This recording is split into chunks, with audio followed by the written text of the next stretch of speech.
வணக்கம். மதிமுகம் செய்திகள்.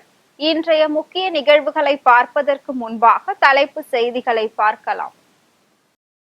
முன்னாள் முதல்வர் கலைஞரின் 102வது பிறந்த நாள். மெரினாவில் உள்ள அவரது நினைவிடத்தில் முதலமைச்சர் மு.க.ஸ்டாலின் மலர் தூவி மரியாதை. ஆன்லைன் விளையாட்டுகளுக்கு கட்டுப்பாடு விதித்த தமிழ்நாடு அரசின் விதிமுறைகள் செல்லும். சென்னை உயர்நீதிமன்றம் தீர்ப்பு. அரசு பேருந்து கட்டணம் உயர்வு இல்லை. போக்குவரத்து துறை அமைச்சர் சிவசங்கர் விளக்கம். முல்லை பெரியாறு அணை பாதுகாப்பாக உள்ளதா? களத்தில் இறங்கிய ஆய்வுக்குழு. கொரோனா தொற்றால் ஒரே நாளில் 5 பேர் உயிரிழப்பு. ஒன்றிய சுகாதாரத்துறை தகவல். கலைஞரின் 102வது பிறந்த நாளை ஒட்டி சென்னை மெரினா கடற்கரையில் அமைந்துள்ள அவரது நினைவிடத்தில் முதலமைச்சர் மு.க.ஸ்டாலின் மலர் தூவி மரியாதை செலுத்தினார். மறைந்த முன்னாள் முதலமைச்சர் கலைஞர் கருணாநிதியின் 102வது பிறந்த நாள் இன்று கொண்டாடப்படுகிறது. இதனையொட்டி முதலமைச்சர் மு.க.ஸ்டாலின் எக்ஸ் தளத்தில் பதிவு ஒன்றை வெளியிட்டார். அதில் தாழ்ந்து கிடந்த தமிழ்நாட்டை உயர்த்திட அறிவு சூரியனாய் வந்துதித்த தமிழின தலைவர் கலைஞர் பிறந்த நாள். முச்சங்கம் கண்ட முத்தமிழுக்கு செம்மொழி சிறப்பு செய்த முத்தமிழ் காவலரை போற்றிடும் செம்மொழிகள். 5 முறை முதலமைச்சராக தமிழ்நாட்டை ஆட்சி செய்து வரலாறு படைத்து இந்தியாவுக்கே வழிகாட்டும் பேரியக்கமான திராவிட முன்னேற்ற கழகத்தை 50 ஆண்டுகள் வழிநடத்தி ஒளியும் நிழலும் ஒரு சேர வழங்கிய கலைஞரின் உடன்பிறப்புகள் என பெருமை கொள்வோம் என குறிப்பிட்டிருந்தார். அதேபோல் தமிழ் சமூகத்தின் இதய துடிப்பாய் இன்றும் வாழும் முத்தமிழ் அறிஞர் கலைஞரின் புகழை போற்றுவோம் என கலைஞரின் பிறந்த நாளை ஒட்டி துணை முதலமைச்சர் உதயநிதி ஸ்டாலின் பதிவிட்டுள்ளார். இதனிடையே சென்னை அண்ணா அறிவாலயத்தில் உள்ள கலைஞரின் சிலைக்கு முதலமைச்சர் மு.க.ஸ்டாலின் மாலை அணிவித்து மரியாதை செலுத்தினார். பின்னர் சிலைக்கு முன்பு அலங்கரித்து வைக்கப்பட்டிருந்த அவரது உருவப்படத்திற்கு மாலை அணிவித்து மலர் தூவி மரியாதை செலுத்தினார். தொடர்ந்து சென்னை மெரினா கடற்கரையில் அமைந்துள்ள கலைஞரின் நினைவிடத்தில் முதலமைச்சர் மு.க.ஸ்டாலின் மலர் தூவி மரியாதை செலுத்தினார். ஆன்லைன் விளையாட்டுகளுக்கு கட்டுப்பாடு விதித்த தமிழ்நாடு அரசின் விதிமுறைகள் செல்லும் என உயர் நீதிமன்றம் தீர்ப்பளித்துள்ளது. தமிழக சட்டசபையில் கடந்த 2022ஆம் ஆண்டு ஆன்லைன் சூதாட்ட விளையாட்டுகளை முறைப்படுத்துவதற்காக தமிழக ஆன்லைன் சூதாட்ட தடை மற்றும் ஆன்லைன் விளையாட்டுகள் ஒழுங்குமுறை சட்டம் நிறைவேற்றப்பட்டது. இது தொடர்பாக விதிமுறைகள் இயற்றப்பட்டு கடந்த பிப்ரவரி 14ஆம் தேதி அரசிதழில் வெளியிடப்பட்டது. இந்த ஆன்லைன் விளையாட்டுகளை விளையாடுவதற்கு ஆதார் எண்ணை இணைத்ததுடன் நள்ளிரவு 12 மணி முதல் அதிகாலை 5 மணி வரை விளையாடுவதற்கு அனுமதிக்க கூடாது என தமிழக அரசு உத்தரவிட்டிருந்தது. இதை எதிர்த்து விளையாட்டு நிறுவனங்கள் சார்பில் சென்னை உயர்நீதிமன்றத்தில் வழக்குகள் தொடரப்பட்டன. இதனை அடுத்து இந்த வழக்கானது நீதிபதிகள் S.M. சுப்பிரமணியம், ராஜசேகர் ஆகியோர் அடங்கிய அமர்வில் விசாரணைக்கு வந்தது. அதன்படி கடந்த ஏப்ரல் 4ஆம் தேதி மீண்டும் விசாரணைக்கு வந்தது. அப்போது தமிழக அரசின் தலைமை வழக்கறிஞர் P.S. ராமன், கூடுதல் தலைமை வழக்கறிஞர் அமிர்த திவாரி, வழக்கறிஞர் அரவிந்த் ஆகியோர் ஆஜராகினர். இந்த வழக்கில் அனைத்து தரப்பு வாதங்களும் முடிந்த நிலையில் இன்று தீர்ப்பளிக்கப்பட்டது. இதில் ஆன்லைன் விளையாட்டுகளுக்கு தமிழக அரசு விதித்திருந்த நேர கட்டுப்பாடு செல்லும் என நீதிபதிகள் தீர்ப்பளித்தனர். மேலும் விளையாட்டு நிறுவனங்கள் தாக்கல் செய்த மனுக்களை தள்ளுபடி செய்தும் நீதிபதிகள் உத்தரவிட்டனர். தமிழகத்தில் பேருந்து கட்டணம் உயர்த்தப்படுவதாக பரவும் செய்தி வதந்தி என போக்குவரத்து துறை அமைச்சர் சிவசங்கர் மறுப்பு தெரிவித்துள்ளார். அரியலூரில் முத்தமிழ் அறிஞர் கலைஞர் 102வது பிறந்த நாளை ஒட்டி ஆட்சியர் அலுவலகம் முன்பு போக்குவரத்து மற்றும் மின்துறை அமைச்சர் சிவசங்கர் கேக் வெட்டி தொண்டர்களுக்கு வழங்கினார். பின்னர் மாவட்ட திமுக அலுவலகத்தில் கலைஞரின் திரு உருவ சிலைக்கு மாலை அணிவித்து மரியாதை செலுத்தினார்.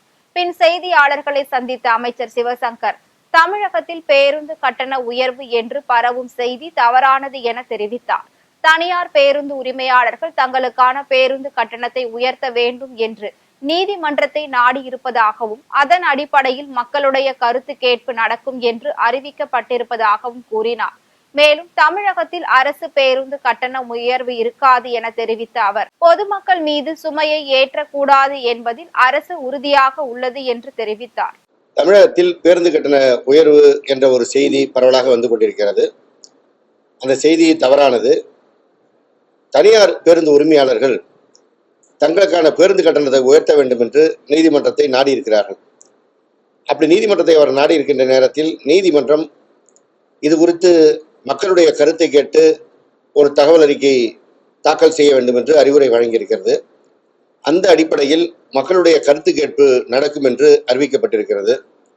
எனவே தனியார் பேருந்து உரிமையாளருடைய வழக்கின் அடிப்படையில் அவருடைய பேருந்துக்கான கட்டணத்தை உயர்த்த வேண்டும் என்று இந்த கோரிக்கை நீதிமன்றத்திற்கு வந்திருக்கின்ற காரணத்தினால் நீதிமன்ற நடவடிக்கையினால் தான் இந்த கருத்து கேட்பு கூட்டம் நடைபெறுகிறது. அரசை பொறுத்தவரை அரசாக இந்த கூட்டத்தை நடத்தவில்லை. அரசினுடைய நிலைப்பாடு கடந்த காலங்களில் பல முறை மீண்டும் மீண்டும் எடுத்துரைக்கப்பட்டிருக்கிறது. மாண்புமிகு தமிழ்நாடு முதலமைச்சர் அவர்கள் மிக தெளிவாக சொல்லியிருக்கின்றார்கள். ஏற்கனவே சில முறை இது போன்று பேருந்து கட்டண உயர்வு என்ற தகவல் வந்தபோது கூட ஒரு காலத்திலும் பேருந்து கட்டண உயர்வு இருக்காது.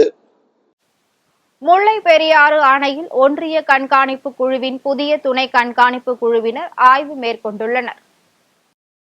தேனி, மதுரை, திண்டுக்கல், சிவகங்கை, ராமநாதபுரம் உள்ளிட்ட 5 மாவட்ட மக்களின் குடிநீர் ஆதாரமாகவும் விவசாய நீர்ப்பாசன ஆதாரமாகவும் முல்லை பெரியாறு அணை அமைந்துள்ளது.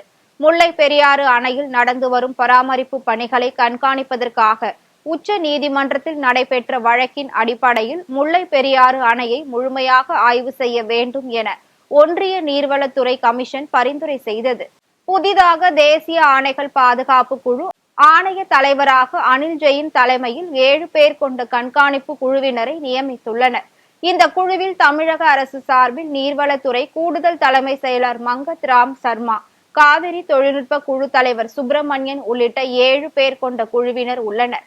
மேலும் கண்காணிப்பு குழுவினருக்கு உதவியாக 5 பேர் கொண்ட துணை கண்காணிப்பு குழுவும் அமைக்கப்பட்டுள்ளது. கண்காணிப்பு குழுவினர் கடந்த மாதம் அணையில் ஆய்வு செய்த நிலையில் துணை கண்காணிப்பு குழுவினர் முதல் முறையாக இன்று அணையில் ஆய்வு செய்து வருகின்றனர். அணையின் பல பகுதிகளை ஆய்வு செய்து மராமத்து பணிகள் குறித்து ஆலோசிக்க உள்ளனர். இந்தியாவில் கொரோனா தொற்றால் ஒரே நாளில் 5 பேர் உயிரிழந்தனர்.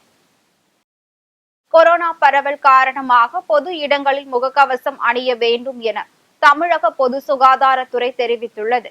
இது தொடர்பாக பொது சுகாதாரத்துறை வெளியிட்டுள்ள அறிக்கையில், தமிழ்நாடு உட்பட நாடு முழுவதும் சமீப காலமாக கொரோனா பாதிப்புகள் பரவலாக காணப்படுகிறது. எனவே மாவட்ட சுகாதார அலுவலர்கள் தேவையான முன்னெச்சரிக்கைகளில் ஈடுபட்டு கண்காணிப்பை தீவிரப்படுத்தவும், இன்ஃபுளுவன்சா உள்ளிட்ட பாதிப்புகள் குறித்து உடனடி தகவல்களை பரிமாற வேண்டும் என குறிப்பிட்டுள்ளது. தொற்று காணப்படும் பட்சத்தில் கள மருத்துவ குழு அதற்கான பணிகளை தீவிரப்படுத்துவது அவசியம் என்றும், நோய் எதிர்ப்பு சக்தி மருந்துகள் உள்ளிட்டவைகள் உடனடியாக கிடைப்பதை உறுதி செய்ய வேண்டும் என சுகாதாரத்துறை உத்தரவிட்டுள்ளது. மேலும் பொதுமக்கள் முகக்கவசம் அணிவதை ஊக்கப்படுத்தவும், இருமல், தும்மல் வரும்போது கைக்குட்டையை பயன்படுத்த வேண்டும் எனவும் அறிவுறுத்தியுள்ளது. இந்நிலையில் இந்தியாவில் ஒரே நாளில் 65 பேரும், தமிழ்நாட்டில் 26 பேரும் கொரோனா தொற்றால் பாதிக்கப்பட்டுள்ளனர். இந்நிலையில் இந்தியாவில் கொரோனாவால் ஒரே நாளில் 5 பேர் உயிரிழந்ததாக ஒன்றிய சுகாதாரத்துறை தெரிவித்துள்ளது. உள்ளாட்சி அமைப்புகளில் தேர்தலில் போட்டியிடாமல் மாற்றுத்திறனாளிகளை நேரடியாக நியமிக்கும் மசோதாவிற்கு ஆளுநர் RN ரவி ஒப்புதல் அளித்துள்ளார். சட்டசபையில் கடந்த ஏப்ரல் 16ஆம் தேதி தமிழக நகர்ப்புறம் மற்றும் ஊரக உள்ளாட்சி அமைப்புகளில் மாற்றுத்திறனாளிகளுக்கு பிரதிநிதித்துவம் வழங்க வகை செய்யும் சட்ட திருத்த மசோதா தாக்கல் செய்யப்பட்டு நிறைவேற்றப்பட்டது. தமிழ்நாட்டில் இருக்கக்கூடிய அனைத்து உள்ளாட்சி அமைப்புகளிலும் கிராம ஊராட்சி, ஊராட்சி ஒன்றியங்கள், பேரூராட்சி, நகராட்சி மற்றும் மாநகராட்சிகளில் மாற்றுத்திறனாளிகள் நேரடியாக தேர்தலில் போட்டியிடாமல் நியமன முறையில் உறுப்பினராக ஆக்கப்படுவார்கள். இதன் மூலமாக உள்ளாட்சி அமைப்புகளில் மாற்றுத்திறனாளிகளுடைய பிரதிநிதித்துவம் உறுதி செய்யப்பட்டு அவர்கள் தங்களுக்கான வாய்ப்புகளையும் சிறப்புரிமைகளையும் சமமாக பெறுவதற்கு இந்த சட்ட முன்வடிவுகள் வழிவகுக்கும் என்பது குறிப்பிடத்தக்கது. அதன்படி நகராட்சி நிர்வாகம் மற்றும் ஊரக வளர்ச்சித்துறை ஆகிய துறைகளின் சார்பாக 2 சட்ட முன்வடிவுகள் பேரவையில் முதல்வர் மு.க. ஸ்டாலின் முன்னதாக அறிமுகப்படுத்தினார். இந்நிலையில் 2 சட்ட மசோதாக்களுக்கு ஆளுநர் RN ரவி ஒப்புதல் அளித்துள்ளார். திருப்பத்தூரில் உள்ள தனியார் மருத்துவமனையில் பல் சிகிச்சை எடுத்துக்கொண்ட 8 பேர் உயிரிழந்ததை அடுத்து அந்த மருத்துவமனைக்கு சீல் வைக்கப்பட்டது. திருப்பத்தூர் மாவட்டம் வாணியம்பாடி கச்சேரி சாலையில் மருத்துவர் அறிவரசன் என்பவர் பல் மருத்துவமனை நடத்தி வருகிறார். இவரது மருத்துவமனையில் கடந்த 2023ஆம் ஆண்டு 8 பேர் சிகிச்சை முடிந்து வீடு திரும்பிய நிலையில் அடுத்த 6 மாதங்களில் நோய் தொற்று காரணமாக அடுத்தடுத்து உயிரிழந்தனர். இதில் கடைசியாக உயிரிழந்த நியூட்டன் பகுதியை சேர்ந்த இந்திராணியின் மகன் ஸ்ரீராம் குமார் தனியார் பல் மருத்துவமனையில் அளிக்கப்பட்ட தவறான சிகிச்சையால் தான் அவர் உயிரிழந்தார். மேலும் தனது தாயாரை போலவே நோய் தொற்று காரணமாக பலர் உயிரிழந்துள்ளதாக கடந்த 2023ஆம் ஆண்டு புகார் அளித்திருந்தார். அதனைத் தொடர்ந்து தமிழ்நாடு பொது சுகாதாரத்துறை இயக்குநரகம் மற்றும் வேலூர் சிஎம்சி மருத்துவமனையின் மருத்துவ குழுவினர் இது தொடர்பாக ஆய்வு நடத்தி அறிக்கையை வெளியிட்டனர். அதில் மருத்துவ உபகரணங்கள் அசுத்தமாக இருந்ததே நோய் தொற்றுக்கு காரணம் என கூறப்பட்டிருந்தது. இந்நிலையில் மாவட்ட சுகாதார இணை இயக்குனர் ஞான மீனாட்சி தனியார் மருத்துவமனைக்கு சீல் வைத்தார். இது தொடர்பாக அவர் செய்தியாளர்களுக்கு அளித்த பேட்டியில் மூளை தொற்றால் 8 பேர் உயிரிழந்தது தொடர்பாக விளக்கம் அளிக்க பல் மருத்துவருக்கு நோட்டீஸ் அளிக்கப்பட்டிருந்தது. தொடர்ந்து மருத்துவர் அளித்த விளக்கம் ஏற்புடையதாக இல்லாத காரணத்தால் பல் மருத்துவமனைக்கு சீல் வைத்துள்ளதாக கூறினார். மேலும் இது தொடர்பாக பல் மருத்துவ கவுன்சிலுக்கு தெரிவிக்கப்பட்டு நடவடிக்கை எடுக்க ஆவணம் செய்யுமாறு பரிந்துரை செய்துள்ளதாகவும் கூறினார். நாங்க ஷோகாஸ் நோட்டீஸ் கொடுத்திருந்தோம் டென்டிஸ்டுக்கு. அவர் அதுக்கு உரிய விளக்கம் கொடுத்திருந்தாரு. ஆனா அந்த விளக்கம் எங்களுக்கு ஏற்புடையதாக இல்லை. அதனால நாங்க இந்த டென்டல் கிளினிக்கை க்ளோஸ் பண்றோம். மேலும் நாங்க டென்டல் கவுன்சிலுக்கும் இந்த மாதிரி விஷயங்கள் இதை பத்தி தெரிவிச்சு அது மாதிரி நடவடிக்கை எடுக்கிறதுக்கு ஆவணம் செய்யுமாறு எங்க ரெஸ்பெக்ட் டிஎம்எஸ் சாருக்கும் பரிந்துரை செஞ்சிருக்கோம். நன்றி. திருப்பத்தூர் மாவட்டம் வாணியம்பாடி அருகே கஞ்சா கடத்தலில் ஈடுபட்ட தந்தை, மகன் உள்ளிட்ட 3 காவல்துறையினர் கைது செய்தனர். வாணியம்பாடி அடுத்த தமிழக ஆந்திர எல்லையில் உள்ள வெளதிகா மணிபெண்டா பகுதியை சேர்ந்தவர் வினோத். இவர் ஒரிசா மாநிலத்தில் இருந்து வாங்கி வந்த கஞ்சாவை திருப்பத்தூர் மாவட்டத்தின் பல்வேறு பகுதிகளில் விற்பனை செய்து வந்துள்ளார். மேலும் ஜெயசூர்யா, அவரது தந்தை மணி மற்றும் நண்பர் விஜயன் வினோத்திடம் கஞ்சாவை வாங்கி விற்பனை செய்வதற்காக இருசக்கர வாகனத்தில் கொண்டு சென்றனர். அப்போது மராட்டிப்பாளையம் என்ற இடத்தில் காவல்துறையினர் வாகன சோதனையில் ஈடுபட்ட போது 8 கிலோ கஞ்சா வைத்திருப்பது தெரிய வந்தது. இதனைத் தொடர்ந்து இருசக்கர வாகனத்துடன் கஞ்சாவை பறிமுதல் செய்து 3 பேரையும் கைது செய்தனர். மேலும் தலைமறைவாக உள்ள வினோத்தை காவல்துறையினர் தேடி வருகின்றனர். மயிலாடுதுறை மாவட்டம் தர்மபுரம் ஆதீனத்துக்கு சொந்தமான மகா மாரியம்மன் கோவிலில் தீமிதி உற்சவம் விமர்சையாக நடைபெற்றது. மயிலாடுதுறை தர்மபுரம் ஆதீனத்திற்கு சொந்தமான பழமை வாய்ந்த மகா மாரியம்மன் கோவிலின் 47ஆம் ஆண்டு தீமிதி திருவிழா கடந்த மாதம் 25ஆம் தேதி காப்பு கட்டுதலுடன் துவங்கியது. விழாவின் 9ஆம் நாளில் தீமிதி திருவிழா கோலாகலமாக நடைபெற்றது. இதனை முன்னிட்டு காவிரி கரையில் இருந்து அலகு குத்தியும் காவடி எடுத்தும் பக்தர்கள் ஊர்வலமாக கோவிலை வந்தடைந்தனர். அங்கு தீக்குண்டத்தில் விரதம் இருந்த நூற்றுக்கணக்கான பக்தர்கள் தீமிதித்து தங்கள் நேர்த்தி கடனை செலுத்தினர். விழாவில் திரளான பக்தர்கள் பங்கேற்று மாவிளக்கு தீபமிட்டு அம்மனை வழிபாடு செய்தனர். தொடர்ந்து அம்மன் தேரில் வீதி உலா நடைபெற்றது. தமிழகத்திற்கு கிடைக்க வேண்டிய நியாயமான ரயில்வே திட்டங்களை நிறுத்தி மோடி அரசு பெரும் துரோகம் செய்து வருவதாக எம்பி மாணிக்கம் தாகூர் குற்றம் சாட்டியுள்ளார்.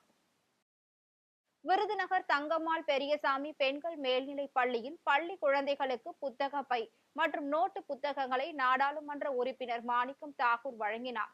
பின்னர் செய்தியாளர்களுக்கு பேட்டி அளித்த அவர், சாமானிய மக்கள் உபயோகப்படுத்திய ரயில் இன்று பெரும் பணக்காரர்களுக்கான வாகனமாக மாற்றப்பட்டுள்ளதாக விமர்சித்தார். மேலும் தமிழகத்திற்கு கிடைக்க வேண்டிய நியாயமான ரயில்வே திட்டங்களை நிறுத்தி மோடி அரசு பெரும் துரோகம் செய்து வருவதாக எம்பி மாணிக்கம் தாகூர் குற்றம் சாட்டினார். உயர்நீதிமன்றத்துடைய தீர்ப்பு வந்தது. அதனுடைய அடிப்படையிலே இந்த நடவடிக்கை எடுக்கப்பட்டிருக்கிறது. இது மிகவும் வருத்தத்துக்குரிய விஷயம். டெல்லி அரசு இதற்காக உச்சநீதிமன்றத்திற்கு சென்றிருக்க வேண்டும். டெல்லி பாஜக அரசு தமிழர்கள் மேல் எந்த ஒரு அக்கறையும் கொள்ளாத அரசு என்பதை மீண்டும் ஒரு முறை காட்டியிருக்கிறது. பாஜக எப்பொழுதும் தமிழர் விரோத அரசு என்பதையும் இதற்கு எடுத்துக்காட்டாக நாம் பார்க்க முடியும். தமிழக அரசு இதற்காக அந்தந்த மாவட்ட ஆட்சியர்கள் மூலமாக எந்த மாவட்டத்தை சார்ந்தவர்களாக இருக்கிறார்களோ அந்த பகுதியில் இருப்பவர்களுக்கு தேவையான உதவிகளை செய்யப்படும் என்பதையும் தமிழக அரசு அறிவித்திருக்கிறது. ஆனால் டெல்லி அரசு, குறிப்பாக பாஜக அரசு தமிழர்களுக்கு துரோகம் விளைவித்திருக்கிறது என்பது மட்டும் இதிலே மிக தெளிவாக தெரிகிறது. திருவாரூரில் கொரோனா பெரும் தொற்று குறித்து பொதுமக்களிடம் விழிப்புணர்வு ஏற்படுத்த கோரி மதிமுக இளைஞரணி சார்பில் கோரிக்கை மனு அளித்தனர். திருவாரூர் மாவட்ட ஆட்சியரை சந்தித்த மதிமுக இளைஞரணி அமைப்பாளர் ஹரிராஜன் நியாய விலை கடையில் முகக்கவசம் வழங்க வேண்டும் உள்ளிட்ட கோரிக்கையை முன்வைத்தார். தற்போது மீண்டும் கொரோனா பெரும் தொற்று பரவ தொடங்கி இருப்பதால் பொதுமக்களிடம் எச்சரிக்கையும் விழிப்புணர்வும் ஏற்படுத்த வேண்டும் எனவும் கோரிக்கை விடுத்தார். இந்நிகழ்வில் மதிமுக ஊடக பிரிவை சார்ந்த எஸ். ஜெயராமன், திருவாரூர் ஒன்றிய மதிமுக இளைஞர் அணியை சார்ந்த திவாகர், முகேஷ், கபிலன், விக்னேஷ், யோகேஷ் ஆகியோர் கலந்து கொண்டனர். கடந்த 2019ஆம் ஆண்டு கொரோனா என்ற பெருந்தொற்று உலகத்தையே ஸ்தம்பிக்க வைத்தது. அதன் தொடர்ச்சியாக தற்போதும் கடந்த 2 வாரங்களாக கொரோனா பெருந்தொற்று நாம் இந்தியா முழுவதும் பரவி அச்சத்தை ஏற்படுத்துகின்றது.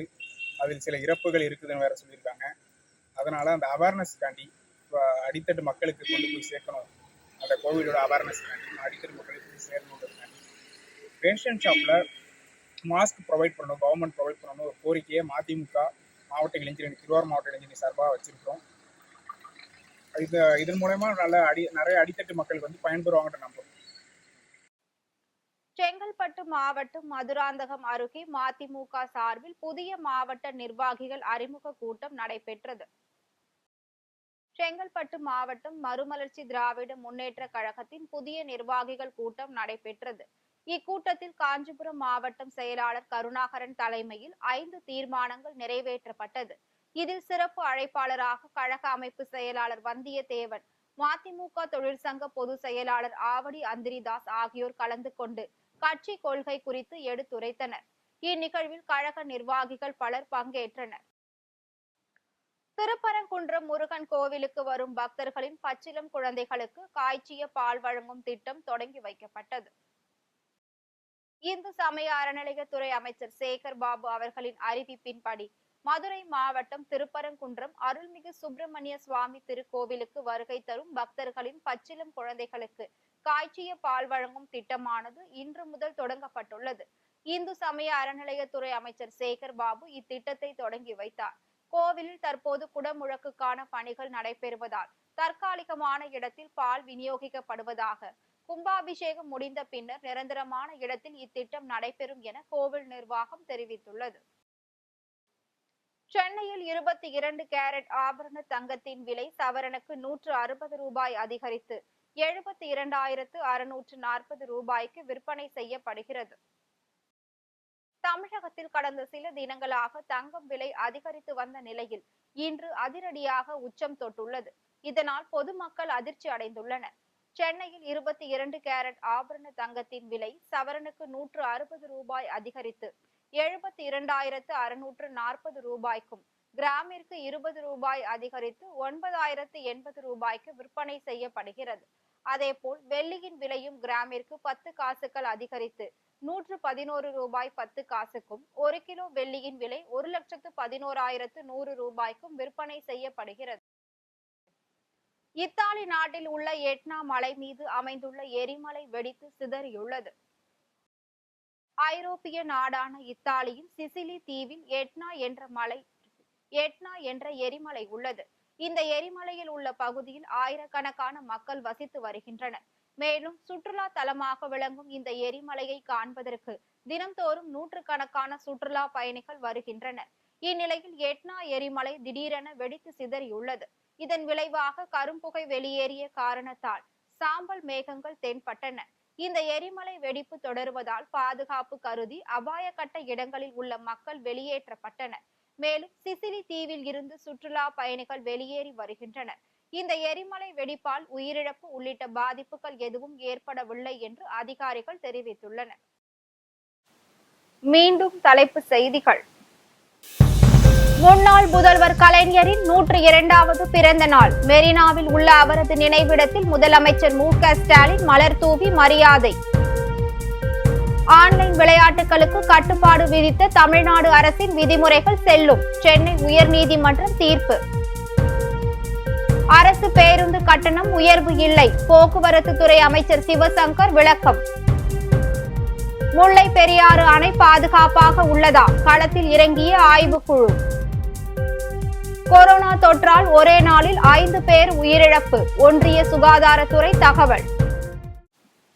இத்துடன் செய்திகள் நிறைவடைந்தன. மீண்டும் செய்திகள் இரவு 8 மணிக்கு. மேலும் செய்திகளை தெரிந்து கொள்ள மதிமுகம் பிரைம் யூடியூப் தளத்தில் இணைந்திருங்கள்.